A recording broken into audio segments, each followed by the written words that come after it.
Hola, ¿qué tal? Felices Pascuas de Resurrección a todos ustedes. Disculpen que había estado ausente en las otras transmisiones. He estado por Spotify un poquito más presente. Sin embargo, en YouTube he tenido un poquito la dificultad en las organizaciones de los tiempos, porque me requiere un poquito más de formatearlo y de editarlo y sobre todo estar esperando a que se suba el contenido.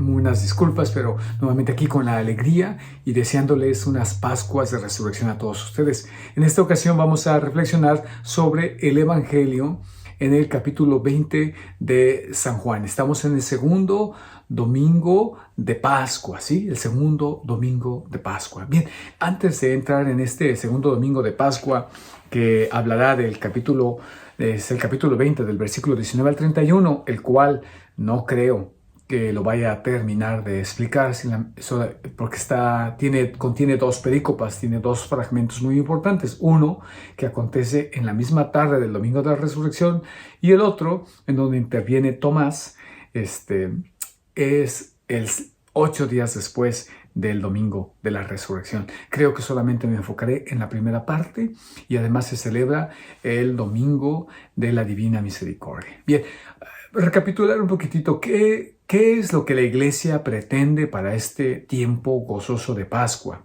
En primer lugar, que son 50 días, no es un solo día la resurrección. Estos 50 días podremos continuamente estar siendo felices Pascuas de resurrección. Y en primer lugar, bueno, ha terminado todas nuestras prácticas, de alguna manera de privación, de sacrificio, han terminado y Dios nos ha dado esa gran oportunidad de caminar con Él de esa manera sacramental, de esa manera corporal, en estas privaciones y caminar en la cruz de Jesús. Sin embargo, la finalidad no es la cruz en sí misma, sino la finalidad es morir para tener exactamente vida y vida nueva. Entonces, este tiempo de Pascua, la iglesia se va a ausentar de la primera lectura en una lectura continua del Antiguo Testamento, se va a ausentar y va a hacer una lectura continua de un libro del Nuevo Testamento, los Hechos de los Apóstoles. Todos los domingos estaremos escuchando esta lectura continua y también durante el tiempo pascual, ¿sí? De día a día. La segunda lectura en la liturgia del domingo va a dejar a nuestro principal apóstol, a San Pablo, y vamos a tener la oportunidad de leer las cartas católicas, como le decimos, ¿no? Que sería Pedro, sería Juan y sería Santiago, es decir, 3 de los grandes apóstoles de Jesús. Eso sería la segunda lectura. Y entonces, estos primeros 3 domingos de Pascua, este es el segundo y el tercero, la iglesia nos va a narrar las apariciones del resucitado, ¿sí? Vamos a escuchar que Jesús se apareció por 40 días, ¿sí? Se apareció por 40 días y después de esos 40 días sube a la derecha del Padre, ¿sí? La ascensión del Señor. Pero por 40 días y se aparece a los apóstoles. San Pablo va a decir en el capítulo 15 de Primera de Corintios que se le apareció primero a Cefas, ¿verdad? Y después a los demás apóstoles, y habla exclusivamente de Santiago, y dice, y después a mí. Pero él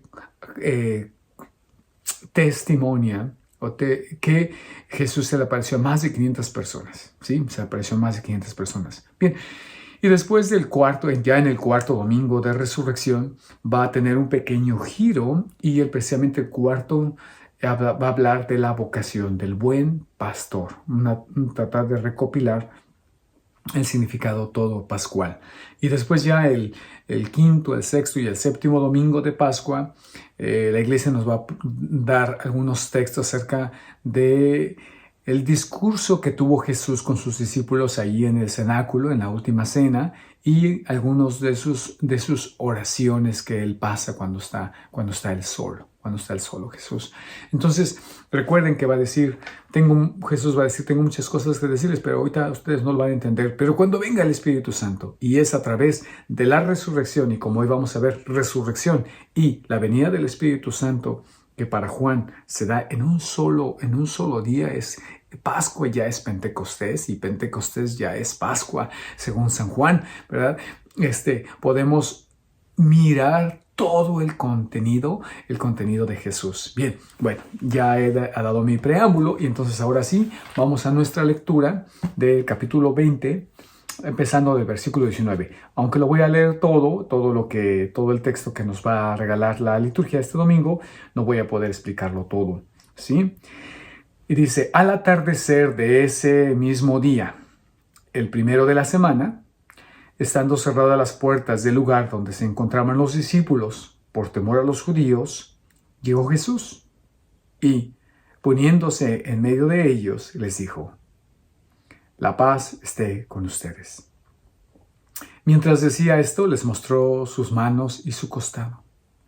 Los discípulos se llenaron de alegría cuando vieron al Señor. Jesús les dijo de nuevo, la paz esté con ustedes. Como el Padre me envió a mí, yo también los envío a ustedes. Al decirles esto, sopló sobre ellos y añadió, reciban el Espíritu Santo. Los pecados serán perdonados a los que ustedes se los perdonen, y serán retenidos a los que ustedes se los retengan. Tomás, uno de los 12, de sobrenombre el Mellizo, no estaba con ellos cuando llegó Jesús. Los otros discípulos le dijeron, hemos visto al Señor. Él les respondió, si no veo la marca de los clavos en sus manos, si no pongo el dedo en el lugar de los clavos y la mano en su costado, no creeré. 8 días más tarde, estaban de nuevo los discípulos reunidos en la casa, y estaba con ellos Tomás. Entonces apareció Jesús. Estando cerradas las puertas, se puso en medio de ellos y les dijo, la paz esté con ustedes. Luego dijo a Tomás, trae aquí tu dedo. Aquí están mis manos. Acerca tu mano. Métela en mi costado. En adelante, no seas incrédulo, sino hombre de fe. Tomás respondió, Señor mío y Dios mío. Jesús le dijo, ahora crees porque me has visto. Felices los que creen sin haber visto. Jesús realizó además muchos otros signos en presencia de sus discípulos que no se encuentran relatados en este libro. Estos han sido escritos para que ustedes crean que Jesús es el Mesías, el Hijo de Dios, y creyendo tengan vida en su nombre. Este es el pasaje del Evangelio que la Iglesia nos propone cada segundo domingo de Pascua. Y ciertamente es muy hermoso y muy estremecedor porque, como la Iglesia nos asegura, cada vez que nos encontramos, cada vez que vamos a la misa, tenemos la oportunidad de encontrarnos con el resucitado. Este pasaje se cumple, ¿sí? Así como dijo Jesús ahí en la sinagoga en Nazaret. Este pasaje se ha cumplido hoy, ¿sí? Este pasaje se cumple cada vez que asistimos a la Eucaristía. Tenemos la oportunidad de encontrarnos con el resucitado. Bien, ¿qué es esto? Quisiera decir un poquitito antes de esto, un preámbulo acerca de la resurrección, vamos a llamar, la Iglesia le llama el acontecimiento de la resurrección. Y quisiera de alguna manera decirles qué es la resurrección. En primer lugar, la resurrección, como dice San Pablo en su primera carta a los Corintios, capítulo 15, versículo 3 y versículo 4, la proclamación de la resurrección no es otra cosa que la proclamación de que Jesucristo, murió por nuestros pecados, según las Escrituras, y ha resucitado al tercer día, según las Escrituras. El mensaje de resurrección de Jesús tiene implícita su muerte. Lo voy a explicar eso explícitamente cuando habla de aquí están mis manos con las marcas de la pasión de Jesús, ¿sí? Por ahí, en este momento lo dejamos allí. Segundo, me gustaría que recurriéramos al Catecismo de la Iglesia Católica en los números 638 al 658. Una gran oportunidad. Ahí el Magisterio de la Iglesia nos explica cómo interpreta los pasajes, cómo interpreta la Escritura, ¿sí? Entonces, el Catecismo de la Iglesia Católica del 638 al 658, y específicamente dice que la resurrección es un acontecimiento histórico, ¿sí? Y trascendente. Es decir, que sucede en este mundo, ¿sí? Pero que sus consecuencias trascienden el tiempo y el espacio. Me voy a explicar también un poquito adelante. Estos son como los conceptos teológicos que la Iglesia los recibe al interpretar correctamente la Escritura, especialmente este texto que hoy estamos analizando y que vamos a celebrar este próximo domingo segundo de Pascua. Y recordar que estos pasajes, como decía ya ahora el Papa Benedicto XVI, de feliz memoria, él tiene un documento muy, muy importante, que es la palabra de Dios, y él continuamente nos dice que es necesario tejer vínculos así como tejer, como los indios americanos que tejen unas cobijas grandes, es tejer y juntar el vínculo de las Escrituras y de la Sagrada Escritura. ¿Sí? De las Escrituras y de la Santa Eucaristía. Los dos, la Biblia y el banquete. El banquete dice, es necesario tejerlo, punto. De manera que uno explica al otro y el otro explica al uno. ¿Sí? No podemos separar la palabra de Dios de la celebración de la Santa Misa. No se puede celebrar. Por eso a los niños se les enseña que hay dos partes principales en la Santa Misa. La liturgia de la palabra, donde está la palabra en sí misma, que es una mesa, y la liturgia eucarística, donde se celebra el sacrificio de Jesús en la cruz y su entrega de sí mismo, ¿sí? En la Eucaristía, como en el recuerdo de la última cena. Así se les enseña a los niños, ¿verdad? Entonces, cena y cruz en ese momento. La palabra se hace sacramentalmente carne, dice el Papa Benedicto XVI, ¿sí? En la Eucaristía la palabra cobra, ¿sí? Es una encarnación, la palabra se hizo carne, esa es la Eucaristía, ¿sí? Se hace carne, toma su cuerpo en esa celebración eucarística. Me emociona de decir estas palabras, ¿verdad? Y en el acontecimiento eucarístico. Y la Eucaristía nos ayuda a entender las Escrituras, ¿sí? Solamente la celebración eucarística en sí misma nos ayuda a entender las Escrituras. Bueno, dejando ahí eso un poquitito. Bien, entonces, en el número 644 me gustaría comentar de una manera sencilla 644 y 645 el Catecismo de la Iglesia, y está ahí la mano del Papa Benedicto XVI. Dice, la fe de los discípulos en la resurrección nació bajo la acción de la gracia divina, de la experiencia directa de la realidad de Jesús resucitado. Eso es lo que va a decir. ¿Sí? Es decir, no es la imaginación y no es la fe de los discípulos la que produce la resurrección, no. Es un acontecimiento histórico y este encuentro con Jesús resucitado, sí histórico, pero trascendental, como me voy a explicar, produce la fe y el testimonio de los discípulos en Jesús resucitado. Por eso decimos que creemos no tan solo que la Iglesia es una, que es santa, que es católica, sino que también creemos que es apostólica. Porque el testimonio de los apóstoles en la resurrección que ellos vivieron y presenciaron es esencial en nuestra fe. Bien. Y segundo, 6:45 dice que, y esto es lo que va a explicar los textos, que la resurrección de Jesús no es un espíritu.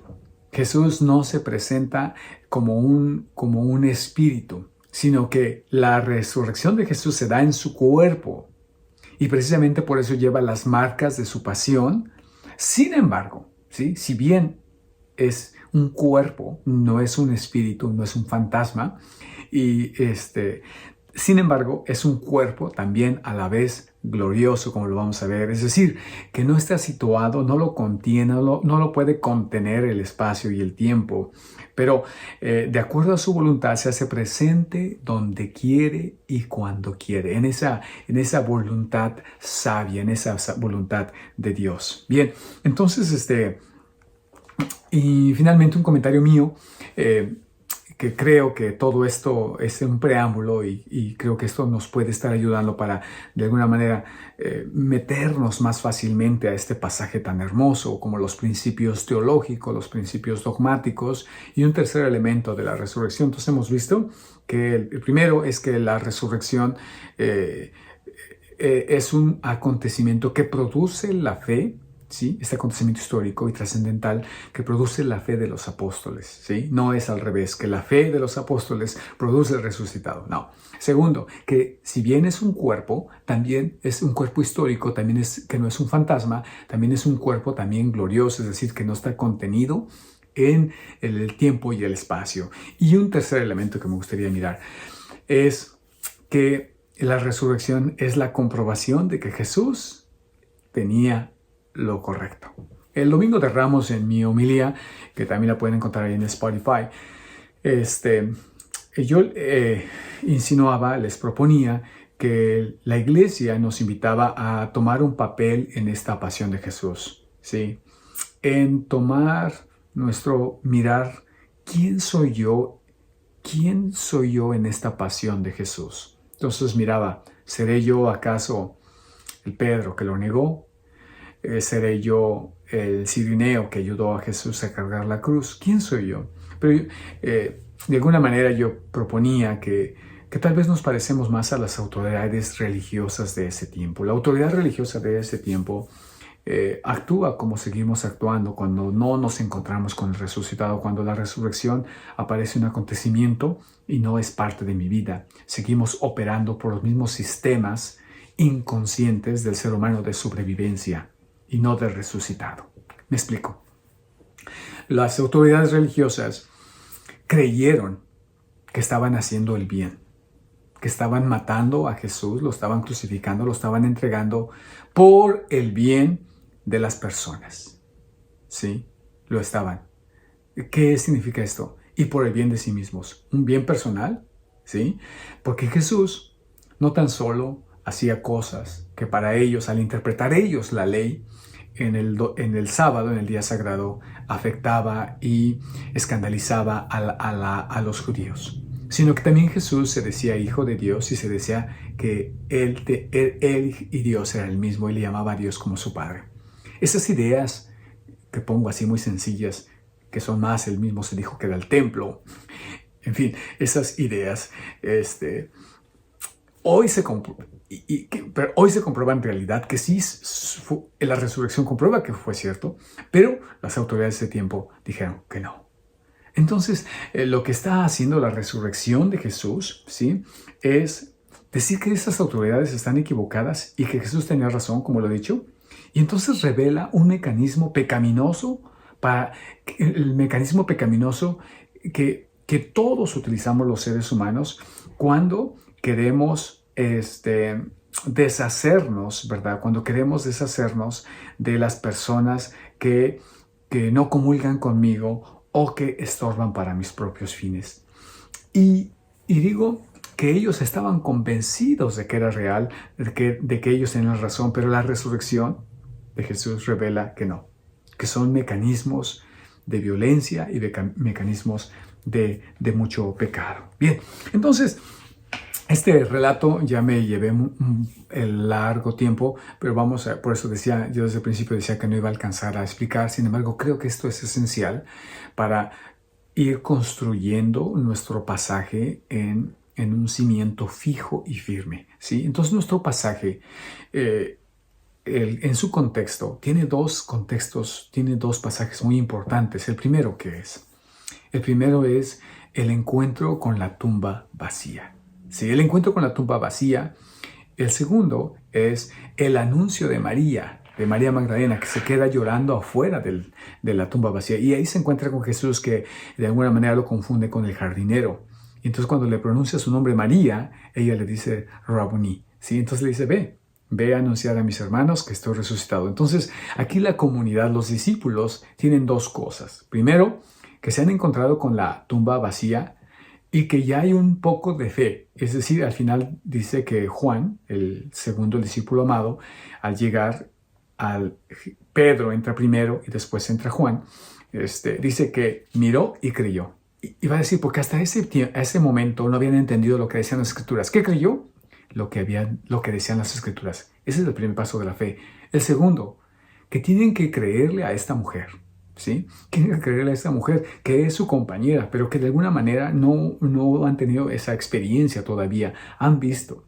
Ahí ha empezado la fe. La fe en estos pasajes hermosos no es una certeza totalmente directa, sino la fe va creciendo, se va alimentando, se va completando, se va llenando. Entonces podemos decir que sí, todos tenemos una fe, pero esa fe necesita alimentarse. ¿Sí? Y entonces vemos el último paso, que es precisamente ya cuando Jesús visita a los discípulos. Jesús visita a los discípulos. Y este pasaje, por eso dice ahí que estando las puertas cerradas, Jesús, sí, por miedo a los judíos, llegó Jesús y presentándose en medio de ellos. Y este pasaje es tan hermoso porque inmediatamente los que estamos familiarizados con el texto, nos va a hablar de otro pasaje antes de esto, ¿sí? ¿Qué es esa visita de Jesús? Bien, pues, ¿se acuerdan que en el capítulo 14 Jesús les dijo, no los dejaré huérfanos? No los dejaré huérfanos. Él prometió que volvería. Juan 14, versículo 18. Y dice, para darles, ¿sí? Para darles su paz. Juan 14, versículo 27. Yo les voy a dar esta paz. Y la paz que yo les daré no es como el mundo la da. Y vemos cómo en el saludo le dice, la paz esté con ustedes. No los dejaré huérfanos, ¿sí? Y les daré una paz que el mundo no da, ¿sí? Y después dice, y en el capítulo 16, versículo 20 y 22, les habla de una alegría. Y les habla de esta experiencia cuando una mujer da luz, ¿sí? De que su llanto se convierte en una alegría plena. Y entonces el texto va a decir que se llenaron de alegría. Sí, en estos primeros rasgos así, que Juan pareciera ser que está describiendo esa escena, pero está recobrando, Jesús está recuperando, recapitulando todas sus promesas que él había hecho, ¿sí? Y entonces después dice, también en el capítulo 15, en ese discurso de Yo soy la vid, en el versículo 16 va a decir que los va a hacer testigos con la fuerza de su espíritu, ¿sí? Y entonces es cuando les da su espíritu. Es decir, Jesús está cumpliendo la resurrección, cumple lo que Jesús les había venido anunciando. Y entonces ahí vemos como para Juan, este día de Pentecostés también incluye, este día de Pascua, es que ya tengo aquí el Pentecostés en la mente, y recordamos para los que no estamos familiarizados con la palabra Pentecostés es la venida del Espíritu Santo. Pentecostés es una palabra en griego que significa 50 días, pero ese día de Pentecostés, así se le ha acuñado, ¿sí? Es cuando en el capítulo 2 de Hechos de los Apóstoles se nos narra la venida del Espíritu Santo sobre los apóstoles. Entonces se narra, se identifica, y obviamente es una fiesta judía de la cosecha, pero católicamente, cristianamente, Pentecostés es la venida del Espíritu Santo, así llamamos. Pentecostés es eso, ¿no? Bien, aunque significa más cosas, pero en el contexto cristiano. Entonces, para Juan, repito, esta Pascua, y cuando hablo de Pascua, es la resurrección del Señor, este día de la resurrección del Señor, este paso de la muerte a la vida, este paso del ángel en el libro del Éxodo y que vemos en Jesús su plenitud, es también Pentecostés, es decir, también un derramamiento del Espíritu Santo. Lo cual Juan, de una manera tan hermosa, dice que están ahí reunidos y identificamos que el lugar donde están reunidos es el cenáculo, donde se llevó a cabo la última cena. ¿Qué pasó en esta última cena? Jesús entregó, esto es mi cuerpo, este es el cáliz de mi sangre. ¿Sí? Hagan esto en memoria mía. Jesús anticipa y se entrega, da esa donación total de sí mismo, sucede allí. Y ahora, ¿qué viene? La donación total de la Santísima Trinidad. ¿Sí? Al Hijo es dado, pero ahora viene el Espíritu Santo que dice que sopla de ellos y reciban el Espíritu Santo. ¿Sí? Reciban el Espíritu Santo. En ese salón, en ese lugar, Dios se vacía totalmente, y eso es lo que Juan está diciendo, ¿sí? Ahora, los otros, obviamente, teológicamente, no solamente es un Pentecostés, sino el Espíritu Santo está viniendo, ¿sí? Es una manera de entender de entender a Dios. Es el Dios que se está dando, que se está regalando, y es la acción del Espíritu Santo. Entonces hay momentos muy perceptibles, ¿no? Podemos decir que el bautismo de nosotros es un Pentecostés, que la confirmación cuando recibimos la plenitud del Espíritu es un Pentecostés, que la Santa Misa es un Pentecostés, ¿sí? Que van unidos. Pero hay un elemento que los otros evangelistas privilegian, especialmente Lucas, y es cuando el Espíritu Santo no tan solo se derrama en los discípulos, sino que se derrama a los gentiles, a los que no conocen, a los que no son del pueblo elegido, ¿sí? A los que no son los israelitas. Y por eso, de alguna manera, si bien conservamos la tradición de Juan, porque nos hace ver la resurrección y el Pentecostés como un acontecimiento solo, nos ayuda, como hacemos como zoom, ¿verdad? Como si ampliamos, nos ayuda a entender que este Pentecostés no tan solo se da a un grupo pequeño, sino que también nosotros, que no somos, ¿verdad? Que somos hijos de Abraham por adopción, pero que no somos hijos de Abraham por la sangre.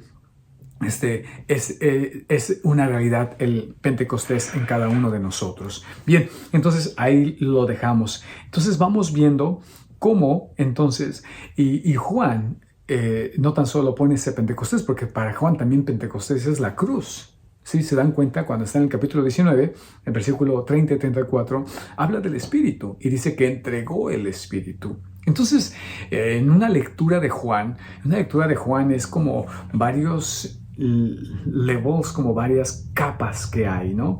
Aquí está Pentecostés, pero Pentecostés también ya está en la cruz, y Pentecostés se va a dar después, es decir, que es un acontecimiento. Juan nos está descubriendo qué es lo que pasa, que todo es presente para Dios. Tal vez sea la mejor palabra que puede ayudarnos, que todo es presente para Dios y todo acontece en ese presente, ¿sí? Entonces eso lo miramos. Y entonces se da ese encuentro, entonces ya está la tumba vacía, ya está el anuncio de María Magdalena, y ahora se encuentran con él. Pero eso no es todo. Después de recibir el Espíritu Santo, les dice, así como el Padre me envió, ahora los envío yo.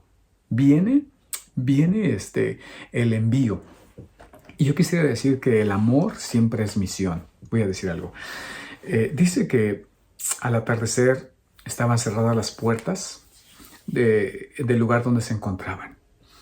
Esto para algunos teólogos, y creo que también para mí, es cuando Jesús, lo digo así, visita nuestros propios sepulcros, ¿sí? Que la iglesia, ¿verdad?, debido al temor, se encierra a sí misma, y es Jesús que entra en nuestros sepulcros llenos de miedo y nos da ese espíritu, ¿sí? La visita de Jesús es la resurrección de la iglesia, que entra a nuestras cuevas llenas de miedo y un temor a la muerte, y entra a nuestras vidas, nos da su espíritu, como el Padre le dio el espíritu a Jesús que lo resucitó, y así Jesús también entra a nuestras historias, a nuestras vidas, a nuestra iglesia, le da ese aliento que en Génesis 2:7, el aliento de Dios se lo da al hombre, lo hace en ser humano y lo lanza a la vida. Entonces, recordamos el capítulo 10 de San Juan, cuando es el buen pastor, que dice: yo entraré y las llamaré por su nombre, ustedes reconocerán mi voz y las conduciré por agua a caminos de agua viva. ¿Sí? Es ese Jesús que dice: yo soy la puerta. Por eso ya no se ocupa la puerta que esté abierta o que esté cerrada, porque Jesús se convierte en la nueva puerta. En la nueva puerta que a través de Él nos conduce a aguas, a valles verdes, ¿verdad? De vida, de banquete, ¿no? De celebración de la vida. Sí, encontramos esa parte. Y entonces, cuando decía yo, el amor es misión, ¿por qué? Porque el amor, es relación, nos saca, cuando amamos a una persona, nos saca fuera de nosotros mismos, nos lleva hacia el otro. ¿Y cuál es eso? ¿Y qué es eso? Nos conduce hacia el otro en el perdón. Sí, en el perdón. Por eso dice que les quiten a los que ustedes les perdonan los pecados, quedarán perdonados, y a los que se los retengan les quedarán retenidos. Es la misión de la iglesia, de dar vida. Entonces dice, ahí continúa, hay un teólogo, N.T. Wright, tiene un paralelo precioso de este capítulo 20 con el capítulo 1 del mismo de San Juan, y un paralelo precioso. Yo no lo había leído, no lo conocía, no lo había imaginado, precioso.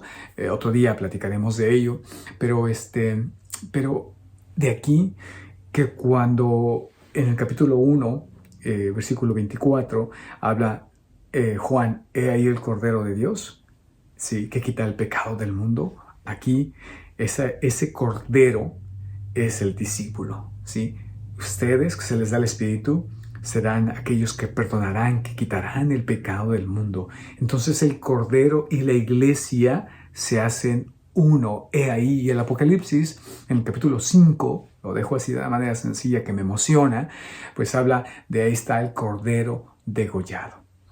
Claro, nuestra capacidad de perdón tiene que ver con dos cosas. Uno, de reconocer que somos seres humanos y que estamos muy sumergidos en sistemas operativos de violencia y de agresión, ¿sí? Y que de tal manera necesitamos perdonar. Ese es el primer elemento. Y el segundo elemento es precisamente que cuando Jesús aparece con sus huellas, con sus rasgos de la pasión, no es que Él sea como un zombie, ¿verdad? Que como un hombre muerto o viviente, no, sino que ha absorbido, podría ser la mejor palabra, que ha absorbido la muerte, ¿sí? Que por eso está ahí eso, ha absorbido la muerte, es el que la ha conquistado, pero la ha absorbido de tal manera que ya no le afecta, y que por eso no tenemos que tener miedo a nuestras muertes, porque como ya le pertenece a Jesús, cuando morimos nos absorbe la vida plena de Dios, que nosotros creemos que morimos, pero nos da vida plena. Por eso el perdón siempre va a ser un morir. Cuando yo perdono, siempre va a ser morir a mí mismo, ¿sí? Siempre va a doler. Siempre va a doler el perdonar, ¿sí? Porque es morirme. Pero Jesús dice, no tengas miedo a morirte, porque al morir, porque al perdonar en mí, está siendo cada vez más mío, porque te estoy dando más vida plena. Bueno, se nos acabó el tiempo, pero es un mensaje. Espero continuar con esta alegría y con ojalá que háganme sus comentarios si se explicó, si me estoy dando a entender. Por favor, que estos 50 días será una oportunidad para profundizar cada vez más en este acontecimiento histórico y trascendente de la resurrección. Felices Pascuas a todos ustedes, que el Señor les bendiga. En nombre del Padre, del Hijo y del Espíritu Santo. Nos vemos en la Eucaristía, celebrando a Jesús resucitado.